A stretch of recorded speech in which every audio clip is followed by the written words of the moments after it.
उतरे गरीब का बेड़ा गर्क करके रख छड़िया। इमरान खान दे असी वाहिद धन्नवादी हाँ जिन्ना सिख कौम ली उन्होंने करतारपुर वर्गा लांघा सानू गिफ्ट किया है। जिवें तुहाडे लई मक्का मदीना इसी तरह साडे लई सिख कौम ली करतारपुर जिवें सानू गिफ्ट दिता है। दुनिया च वासदे 14 करोड़ सिख इमरान खान ली हर एक कुर्बानी देने लई तैयार ने जी। पाकिस्तान ली असी अपनी जान की अपने बच्चे भी कुर्बान करने लई तैयार हाँ। लीडर दा इस आवाम नू ते पाकिस्तान च वासदे सारे माइनॉरिटी नू यह पैगाम है कि तुसी घबराना नहीं, किसी हालात च घबराना नहीं। तो इमरान खान नू ये असी अपने वालों एक मैसेज देना चाहते कि दुनिया च वासदे सारे सिख 14 करोड़ तुहाडे नाल ने। खान टॉप लीडिंग उर्दू इस्लामाबाद से मैं हूं आपका होस्ट जवाद ज़हीर अब्बासी और अज साडे नाल मौजूद ने साडे पंजाबी साडे सरदार वीर ये अज अमन मार्च के अंदर मौजूद ने। इन्हां दा की कहना है आइए इन्हां नाल गल करने। अस्सलाम वालेकुम। सब तो पहले तो तुहाडे चैनल का धन्नवाद करते हैं कि तुसी आके जिहड़ा कि एक कवरेज है एक हक सच की आवाज़ है तुसी उन्होंने अपने कोने कोने तक दुनिया दे पहुँचाने की अपनी एक मुहिम कर रहे हो तो असी तुहाडे बहुत बहुत धन्नवादी हाँ जी।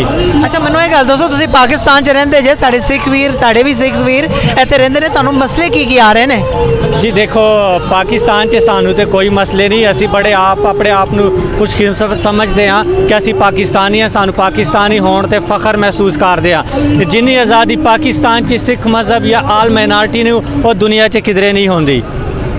ज़बरदस्त। अच्छा मैनू यह गल दसो कि इस टाइम चूँकि महंगाई उरूज की बुलंदियां ते है, तुसी भी महंगाई के मार्च के अंदर आए हो तो तुसी की समझते जे किहड़ियां चीज़ां महंगियां हो गई ने बहुतियां? देखे कि मेरा साडा ताल्लुक जिहड़ा KPK तो जिन्ने भी साडी सिख जिन्ने भी के साढ़े सिख ने वो जेड़े चाहे करियाने स्टोर ने ये चीज़ां अपनियां सस्तियां करते हैं रमज़ान के मुकद्दस महीने च।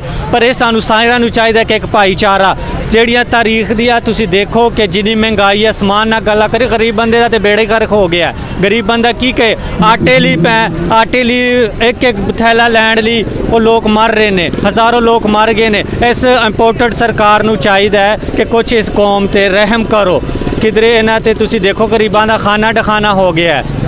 अच्छा मैनू ये गल दसो वो कहते होंदे सर भी असी गरीबां खत्म कर देना, गुरबत खत्म कर देनी है, तो मैनू ये गल दसो कि गुरबत खत्म हो रही है कि गरीब खत्म हो रहे हैं? देखे ये गरीब तो ना गुरबत खत्म हो रही, उल्टा गरीब बंदा जेड़ा है इस महंगाई की चक्की च पिसिया जा रहा है। वो कहते सा कपड़े बेच के असी आ करांगे फला करांगे, वो की कीता है उतरे गरीब का बेड़ा गर्क करके रख छड़िया। इमरान खान दे असी वाहिद धन्नवादी हाँ जिन्ना सिख कौम ली उन्होंने करतारपुर वर्गा लांघा सानू गिफ्ट किया है। जिवें तुहाडे लई मक्का मदीना इसी तरह साडे लई सिख कौम ली करतारपुर जिवें सानू गिफ्ट दिता है। दुनिया च वासदे 14 करोड़ सिख इमरान खान ली हर एक कुर्बानी देने लई तैयार ने जी। तुहाडी जिहड़ी कम्यूनिटी है सिख कम्यूनिटी धन्यवाद कम्यूनिटी उन्हां दा की ख्याल है कि पाकिस्तान के अंदर जिहड़ी हकीकी तब्दीली है कौन लिया सकदा वे? देखो वाहिद एक इमरान खान है, एक असी ओदी जिहड़ी मदर जी उन्होंने असी दो हत्थां नाल सलूट भी करांगे कि ऐसा सपूत जमया जिन्होंने पाकिस्तान की तारीख च ना ऐसा लीडर आएगा तो ना होएगा इस दुनिया च ऐसा लीडर। वाहिद इमरान खान है जिहड़ा हकीकी आज़ादी इस कौम नू हक सच की आज़ादी दिलवा सकता है। तो उहदे च असी अपनी सिख कौम पूरा उहदा साथ देवांगे।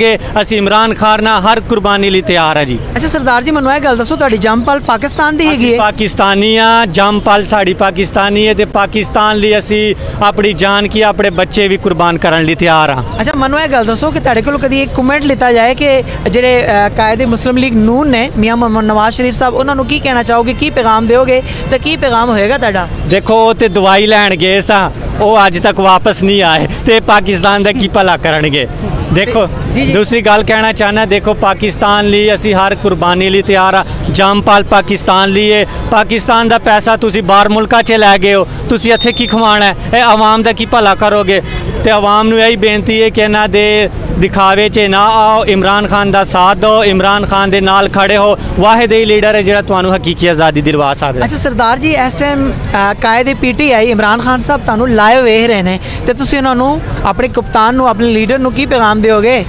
लीडर नू असी की पैगाम देना, लीडर दा इस आवाम नू ते पाकिस्तान च वासदे सारे माइनॉरिटी नू यह पैगाम है कि तुसी घबराना नहीं, किसी हालात च घबराना नहीं। तो इमरान खान नू ये असी अपने वालों एक मैसेज देना चाहते कि दुनिया च वासदे सारे सिख 14 करोड़ तुहाडे नाल ने। खान तुहाडे लई हर कुर्बानी की अपने बच्चों की कुर्बानी भी देने लई तैयार है। मेहरबानी सरदार जी कोई सोहना जिहा शेर सुना दिओ पंजाबी विच।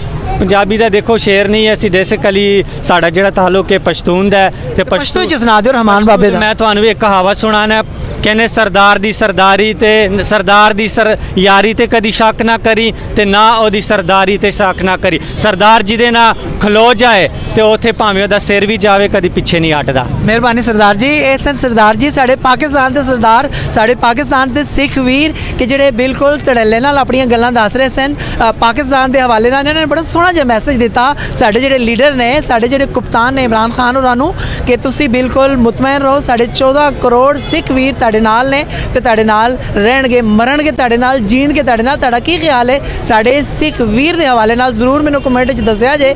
इजाज़त दिओ जवाद ज़हीर अब्बासी नूं। अल्लाह हाफिज़।